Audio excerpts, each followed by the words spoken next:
Well, let's talk about what back to work legislation actually means. Could you explain that, please?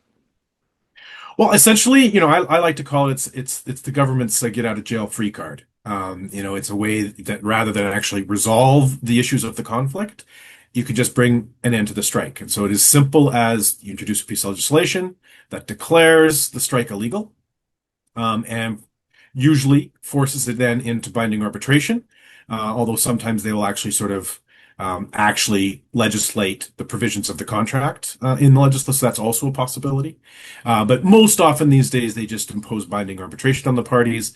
And then the legislation will also put boundaries around what that arbitration can consider and what the arbitrator can or can't decide. And that may be where we end up have the most contention around what's in this bill, especially vis-a-vis the Charter of Rights and Freedoms in terms of what labor rights are protected under the Charter. But yeah, it's a very straightforward piece of legislation in many ways.